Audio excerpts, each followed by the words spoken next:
প্রিয় দেশবাসী, শিশু, কিশোর কিশোরী, তরুণ তরুণী, ছাত্রছাত্রী, নারী পুরুষ, নবীন প্রবীণ, আপনাদের সকলের প্রতি আমার আন্তরিক সালাম ও শ্রদ্ধা। আসসালামু আলাইকুম। মহান বিজয় দিবস উপলক্ষে দেশে ও বিশ্বজুড়ে বসবাসরত সকল বাংলাদেশিকে জানাই বিজয়ের উষ্ণ শুভেচ্ছা। আজ বাংলাদেশের ইতিহাসের এক অবিস্মরণীয় গৌরবময় দিন। 1971 সালে 9 মাসের রক্তক্ষয়ী মুক্তিযুদ্ধ শেষে এই দিনে আমরা পাই কাঙ্ক্ষিত বিজয়ের স্বাদ। অনেক ত্যাগ তিতিক্ষা আর লাখো শহীদের রক্তের বিনিময়ে পাই একটি স্বাধীন দেশ ও লাল সবুজের পতাকা। গভীর শ্রদ্ধার সঙ্গে স্মরণ করছি মহান মুক্তিযুদ্ধ সহ স্বাধীনতার জন্য যুগ যুগ ধরে লড়াই সংগ্রামে যারা আত্মত্যাগ করেছেন সেই সব বীর যোদ্ধা ও শহীদদের। তাদের এই অবদান আমাদের অন্যায় অত্যাচারের বিরুদ্ধে রুখে দাঁড়ানোর প্রেরণা ও সাহস যোগায়, সকল সংকট সংগ্রামে দেখায় মুক্তির পথ। মুক্তিযুদ্ধে বিজয়ের মধ্য দিয়ে স্বাধীনতার যে নতুন সূর্য উদিত হয়েছিল, বিগত বছরগুলোতে তা স্বৈরাচার ও ফ্যাসিবাদে ম্লান হয়েছে। জুলাই গণ অভ্যুত্থানের মধ্য দিয়ে আমরা আবারও একটি বৈষম্যহীন, দুর্নীতিমুক্ত, স্বাধীন ও সার্বভৌম গণতান্ত্রিক রাষ্ট্র ব্যবস্থা প্রতিষ্ঠার সুযোগ পেয়েছি। অন্তর্বর্তীকালীন সরকার একটি উন্নত ও সুশাসিত বাংলাদেশের শক্তিশালী ভিত গড়ে তুলতে যে বিস্তৃত সংস্কার কর্মসূচি গ্রহণ করেছে, দেশের আপামর জনগণের সম্মিলিত অংশগ্রহণের মধ্য দিয়ে আজ আমরা তার সফল পরিসমাপ্তির পথে এগিয়ে যাচ্ছি। প্রিয় দেশবাসী, আপনাদের সামনে আজ উপস্থিত হয়েছি অত্যন্ত ব্যথিত হৃদয়ে। এই আনন্দের দিনে গভীর বেদনার সঙ্গে জানাচ্ছি, জুলাই অভ্যুত্থানের সম্মুখ যোদ্ধা, ইনকিলাব মঞ্চের মুখপাত্র শরীফ ওসমান হাদির উপর সম্প্রতি যে হামলার ঘটনা ঘটেছে, তা শুধু একজন ব্যক্তির উপর আঘাত নয়, এটি বাংলাদেশের অস্তিত্বের উপর আঘাত, আমাদের গণতান্ত্রিক পথ চলার উপরে আঘাত। শরীফ ওসমান হাদি বর্তমানে সংকটাপন্ন অবস্থায় চিকিৎসাধীন। তার চিকিৎসা ও নিরাপত্তা নিশ্চিত করতে সরকার প্রয়োজনীয় সব ব্যবস্থা গ্রহণ করেছে। ইতোমধ্যে উন্নত চিকিৎসার জন্য তাকে সিঙ্গাপুরে পাঠানো হয়েছে। আপনারা তার জন্য মহান আল্লাহ তাআলার কাছে অন্তরের অন্তঃস্থল থেকে দোয়া করুন। সরকার এই ঘটনাকে অত্যন্ত গুরুত্বের সঙ্গে দেখছে। ঘটনার সঙ্গে জড়িতদের প্রাথমিকভাবে চিহ্নিত করা গেছে। আমি দেশবাসীকে আশ্বস্ত করতে চাই, যারা এই ষড়যন্ত্রে জড়িত তারা যেখানেই থাকুক না কেন, তাদের কাউকে ছাড় দেওয়া হবে না। আমি পরিষ্কারভাবে বলতে চাই, পরাজিত শক্তি ফ্যাসিস্ট টেররিস্টদের এই অপচেষ্টা সম্পূর্ণভাবে ব্যর্থ করে দেওয়া হবে। ভয় দেখিয়ে, সন্ত্রাস ঘটিয়ে বা রক্ত ঝরিয়ে এদেশের গণতান্ত্রিক অগ্রযাত্রা কেউ থামাতে পারবে না। আপনাদের প্রতি আহ্বান জানাই, সংযম বজায় রাখুন, অপপ্রচার বা গুজবে কান দেবেন না। ফ্যাসিস্ট টেররিস্টরা যারা অস্থিরতা সৃষ্টি করতে চায়, আমরা অবশ্যই ঐক্যবদ্ধ হয়ে তাদের মোকাবেলা করব, তাদের ফাঁদে পা দেব না। পরাজিত ফ্যাসিস্ট শক্তি এদেশের পবিত্র মাটিতে আর কোনো দিন ফিরে আসবে না। প্রিয় দেশবাসী, আমাদের তরুণদের রক্ষা করুন, তাহলেই আমরা সবাই এবং আমাদের প্রিয় মাতৃভূমি রক্ষা পাবে। যারা দেশ ছেড়ে পালিয়ে গেছে তারা বুঝে গেছে, তরুণ যোদ্ধারা তাদের পুনরুত্থানের পক্ষে ভীষণ রকম বাধা। এই অস্ত্রহীন, ভীতিহীন, ব্যক্তিগত স্বার্থ সম্বন্ধে সম্পূর্ণ উদাসীন, দৈনন্দিন এই চেহারার ছেলে মেয়েদের নিয়ে তাদের সাংঘাতিক ভীতি। তাদের লক্ষ্য হলো নির্বাচন আসার আগেই পথের এই বাধাগুলো সরিয়ে ফেলা, নিজেদের রাজত্ব আবার কায়েম করা। তাদের বন্ধুরা যতদিন তাদের সঙ্গে আছে ততদিন তারা এই স্বপ্ন দেখবে। নির্বাচন হয়ে গেলে তাদের বন্ধুরা সমর্থন জোগাতে বেকায়দায় পড়বে। সেজন্যই তো এত তাড়াহুড়া। তারা চায় নির্বাচনের আগেই তাদের ফিরে আসা নিশ্চিত করতে। নানা ভঙ্গিতে এটা তারা করবে। এই চোরাগুপ্তা খুন করার উদ্যোগ তার একটা রূপ। আরও কঠিনতর পরিকল্পনা নিয়ে তাদের প্রস্তুতি আছে। দেশের সবাইকে জোর গলায় বলতে হবে, আমরা তরুণদের রক্ষা করব। এখানে পুরনো আমলের দাসত্ব মেনে যারা আছে তাদেরকে দাসত্ব থেকে বের হয়ে আসতে হবে। উৎসবমুখর শান্তিপূর্ণ নির্বাচন করে আমরা সবাই মিলে দেশের উপর আমাদের পরিপূর্ণ দখল প্রতিষ্ঠিত করব।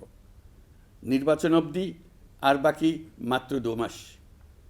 আমরা তাদের উপর নজর রাখব এবং বাকি দিনের প্রতিটি দিন উৎসবমুখর করে রাখব। যেহেতু আমাদের কিশোর কিশোরী তরুণ তরুণীদের মনে কোনো ভয় ডর নেই, তাই তারা নির্বাচনের আগের 2 মাসের প্রতিটি মুহূর্তকে উৎসবমুখর করে রাখবে। সব রকমের হিংসা কোন্দল থেকে দেশকে বাঁচিয়ে রাখবে। প্রিয় দেশবাসী, আপনারা জানেন জাতীয় নেত্রী, দেশের 3 বারের সাবেক প্রধানমন্ত্রী, গণতান্ত্রিক রাজনীতির অন্যতম শীর্ষ ব্যক্তিত্ব এবং বিএনপি চেয়ারপারসন বেগম খালেদা জিয়া বর্তমানে অসুস্থ অবস্থায় হাসপাতালে আছেন।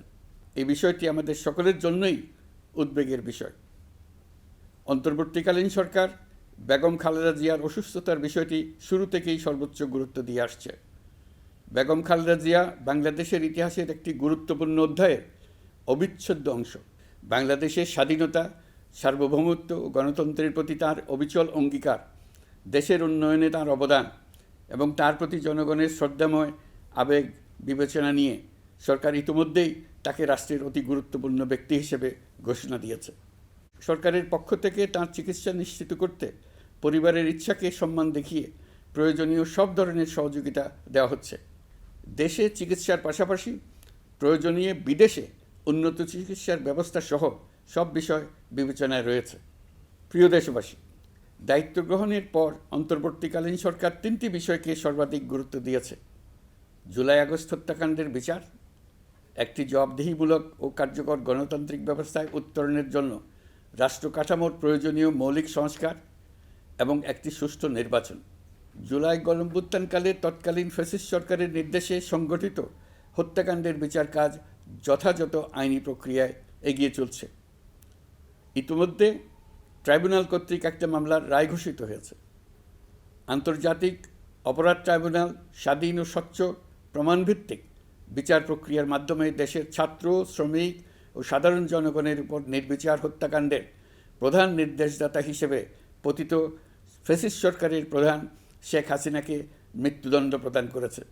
যথাযথ আইনি প্রক্রিয়া অংশ হিসেবে অভ্যুত্থানের পর পলাতক শেখ হাসিনা এবং এই মামলার সাজাপ্রাপ্ত অপর আসামি সাবেক স্বরাষ্ট্রমন্ত্রী আসাদুজ্জামান খানকে দেশে ফেরানোর জন্য সরকার আনুষ্ঠানিকভাবে ভারত সরকারকে অনুরোধ জানিয়েছে। প্রিয় দেশবাসী, ইতিমধ্যে বেশ কিছু প্রাতিষ্ঠানিক ও কাঠামোগত সংস্কার সম্পন্ন করা হয়েছে। কয়েক ডজন পুরনো আইন সংশোধন করা হয়েছে এবং বেশ কয়েকটি নতুন আইন প্রণয়ন করা হয়েছে। সংস্কারের সবচেয়ে বড় পদক্ষেপ হচ্ছে জুলাই জাতীয় সনদ। মৌলিক সাংবিধানিক সংস্কার নিশ্চিত করার জন্য এটি আদেশ আকারে জারি করা হয়েছে। জুলাই জাতীয় সনদ বাস্তবায়নে এখন নাগরিকদের অনুমোদন নেওয়ার পালা। তাই আগামী নির্বাচনে আপনাদের সিদ্ধান্ত অপরিসীম গুরুত্বপূর্ণ। গণতান্ত্রিক ভবিষ্যতের পথরেখা এখান থেকেই সূচিত হবে। আগামী সংসদ নির্বাচনের সময় একই সঙ্গে জুলাই জাতীয় সনদের উপর গণভোট অনুষ্ঠিত হবে। এই গণভোটে আপনারা হ্যাঁ না ভোটের মাধ্যমে সংস্কারের পক্ষে বা বিপক্ষে মতামত দিন। নির্বাচন কমিশন ইতিমধ্যে নির্বাচনের তফসিল ঘোষণা করেছে। আগামী 12ই ফেব্রুয়ারি সাধারণ নির্বাচন ও গণভোট অনুষ্ঠিত হবে। এই লক্ষ্যে যাবতীয় প্রস্তুতি চূড়ান্ত করা হয়েছে। সরকার নির্বাচন কমিশনকে সর্বাত্মক সহযোগিতা দিয়ে যাচ্ছে। প্রিয় দেশবাসী, এবারের নির্বাচন ও গণভোট বাংলাদেশের ভবিষ্যৎ পথরেখা নির্ধারণের এক ঐতিহাসিক মুহূর্ত। আমরা কোন ধরনের রাষ্ট্র প্রত্যাশা করি তা নির্ভর করবে গণভোটের ফলাফলের উপরে। এই ভোটের মাধ্যমে ঠিক হবে নতুন বাংলাদেশের চরিত্র, কাঠামো ও অগ্রযাত্রার গতিপথ। আমরা চাই এই নির্বাচন হোক সত্যিকার অর্থে উৎসবমুখর, অংশগ্রহণমূলক, শান্তিপূর্ণ এবং সর্বোপরি সুষ্ঠু। নির্বাচনকে ঘিরে নিরাপত্তা, প্রশাসনিক প্রস্তুতি, প্রযুক্তিগত সহায়তা এবং পর্যবেক্ষণের প্রতিটি ধাপকে আমরা অত্যন্ত গুরুত্বের সঙ্গে বিবেচনা করছি। একটি গ্রহণযোগ্য নির্বাচন আয়োজনের জন্য প্রয়োজনীয় সব ব্যবস্থা গ্রহণে আমরা প্রতিশ্রুতিবদ্ধ। একটি বিষয় বারবার মনে করিয়ে দিতে চাই, নতুন বাংলাদেশ গঠনের দায়িত্ব আমাদের সবার। আপনাদের মূল্যবান ভোটেই আমাদের রাষ্ট্রের ভবিষ্যৎ নির্ধারণ করবে। তাই ভোটকে শুধু কাগজে একটা সিল মারার আনুষ্ঠানিকতা হিসেবে দেখলে হবে না, বরং এটি হবে নতুন রাষ্ট্র বিনির্মাণে আপনার সক্রিয় অংশগ্রহণ, গণতান্ত্রিক অধিকার চর্চা এবং দেশকে এগিয়ে নিতে সরাসরি অবদান। দেশের মালিকানা আপনাদের হাতে, আর সেই মালিকানারই স্বাক্ষর আপনার ভোট। এই নির্বাচনের গ্রহণযোগ্যতা ও পবিত্রতা রক্ষার জন্য রাজনৈতিক নেতৃত্বের ভূমিকা অপরিসীম। আমি দেশের প্রতিটি রাজনৈতিক দলের নেতৃবৃন্দের প্রতি উন্মুক্ত আহ্বান জানাচ্ছি, আপনারা একে অপরকে প্রতিযোগী হিসেবে দেখবেন, কখনো শত্রু হিসেবে দেখবেন না। নির্বাচনের মাঠে এমন একটি সুষ্ঠু, গ্রহণযোগ্য, শান্তিপূর্ণ পরিবেশ তৈরি করুন যাতে দেশের মানুষ গণতান্ত্রিক প্রক্রিয়ার প্রতি আরও আত্মবিশ্বাসী হয়ে ওঠেন। যারা ভোট বাক্স ডাকাতি করবে তারা দেশের মানুষের স্বাধীনতা হরণকারী, তারা নাগরিকদের দুশমন।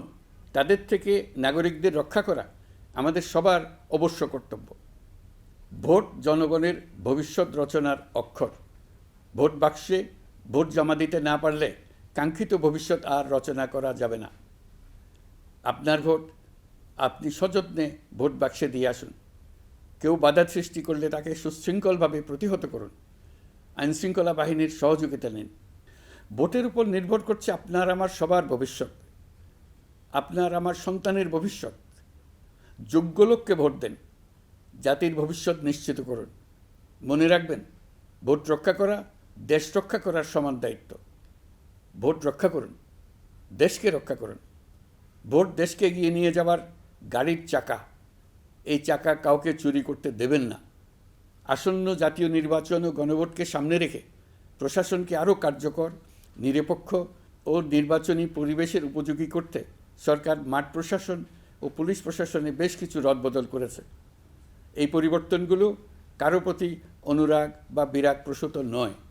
এগুলো করা হয়েছে দক্ষতা, যোগ্যতা এবং পেশাগত সক্ষমতার ভিত্তিতে।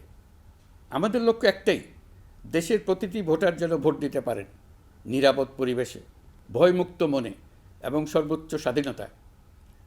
নির্বাচন কমিশন যদি মনে করে আরও কোনো পদক্ষেপ প্রয়োজন, তা কমিশন অবশ্যই গ্রহণ করবে।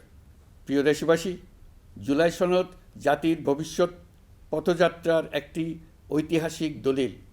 এই সনদে আমরা যে সংস্কারমালা প্রস্তাব করেছি, রাজনৈতিক স্থিতিশীলতা, বিশ্বাসযোগ্য নির্বাচন, প্রশাসনিক জবাবদিহিতা, দুর্নীতি হ্রাস, অর্থনৈতিক পুনর্গঠন এবং সমাজে সম অধিকার প্রতিষ্ঠা, এসব বাস্তবায়নের জন্য প্রয়োজন জনগণের সুস্পষ্ট মতামত।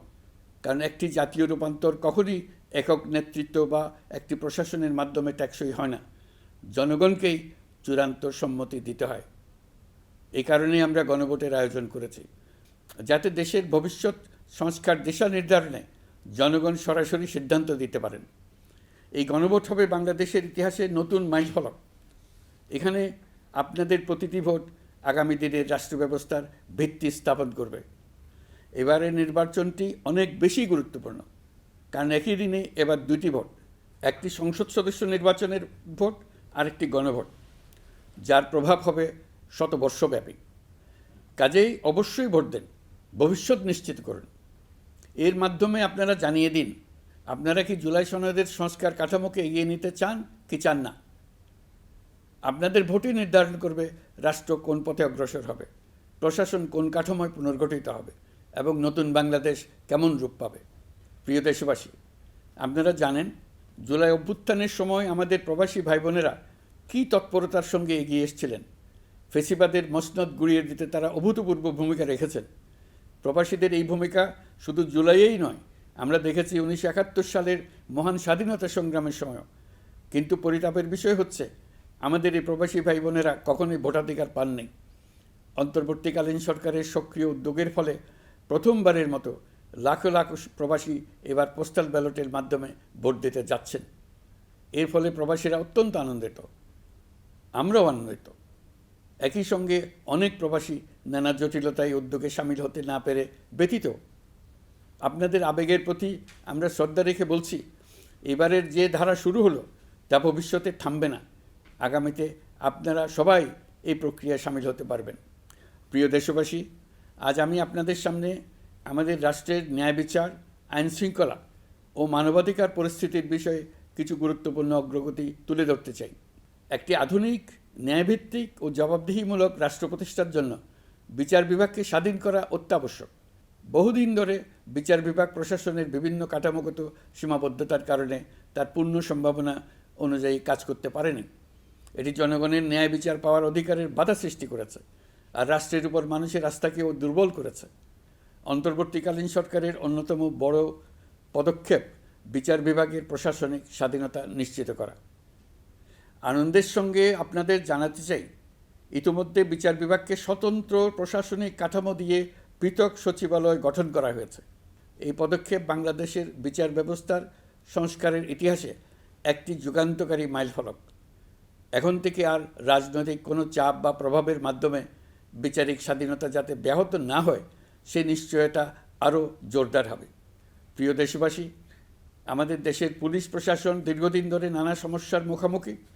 ফ্যাসিস্ট আমলের দুর্নীতি, ক্ষমতার অপব্যবহার ও স্বার্থান্বেষী নিয়োগের কারণে সাধারণ মানুষ পুলিশের প্রতি আস্থা হারিয়েছে। আমরা চাই এই আস্থা পুনঃপ্রতিষ্ঠিত হোক। সেই লক্ষ্যে গৃহীত হয়েছে পুলিশ কমিশন অধ্যাদেশ 2025। ফ্যাসিবাদী শাসন আমলে আমাদের মানবাধিকারহীন এক ভয়াবহ রাষ্ট্রে বসবাস করতে বাধ্য করা হয়েছিল। অথচ সেই ফ্যাসিস্ট সরকারেও জাতীয় মানবাধিকার কমিশন নামে একটি সংস্থার অস্তিত্ব ছিল। মূলত আজ্ঞাবহ লোকদের দ্বারা এই ধরনের প্রতিষ্ঠানগুলো পরিচালিত হতো নিজেদের অপকর্মের বৈধতা নিশ্চিত করার স্বার্থে। এই অসাধু ব্যবস্থার পরিসমাপ্তি ঘটানোর উদ্দেশ্যে অন্তর্বর্তীকালীন সরকার জাতীয় মানবাধিকার কমিশন অধ্যাদেশ 2025 জারি করেছে। প্রিয় দেশবাসী, আমরা আজ এক নতুন ইতিহাসের দোরগোড়ায় দাঁড়িয়ে আছি। এই দেশ আমাদের, এই রাষ্ট্র আমাদের, এর ভবিষ্যৎও আমাদের হাতেই। এখন আমাদের ঐক্যবদ্ধ হয়ে সামনে এগিয়ে যাওয়ার পালা। আমরা এবারের বিজয় দিবসকে জাতীয় জীবনে নতুনভাবে ঐক্যবদ্ধ হওয়ার সুবর্ণ সুযোগ হিসেবে নিতে চাই। মহান মুক্তিযুদ্ধ ও জুলাই গণ অভ্যুত্থানের ঐতিহাসিক অনুপ্রেরণা ধারণ করে জনগণের ক্ষমতায়নের লক্ষ্যে এগিয়ে যাওয়া এবং গণতান্ত্রিক উত্তরণের পথে যেই নবযাত্রা সূচিত হয়েছে তা এগিয়ে নেওয়াই আমাদের সম্মিলিত দায়িত্ব। আসুন শতবর্ষের সংগ্রাম ও বহু কষ্টে অর্জিত স্বাধীনতাকে পূর্ণতা দিতে নতুন প্রজন্মের জন্য একটা নিরাপদ, সুখী ও সুন্দর বাংলাদেশ গড়ে তোলে। ধর্ম, বর্ণ, গোষ্ঠী এবং লিঙ্গ পরিচয় নির্বিশেষে সবাই ঐক্যবদ্ধভাবে হাতে হাত রেখে এগিয়ে যাই শান্তি, সমৃদ্ধি ও গণতন্ত্রের পথে। আসুন ন্যায় বিচার, গণতন্ত্র, মানবিকতা ও উন্নয়নের পথে একসঙ্গে এগিয়ে যাই। সবাইকে আবারও মহান বিজয় দিবসের আন্তরিক শুভেচ্ছা জানাচ্ছি।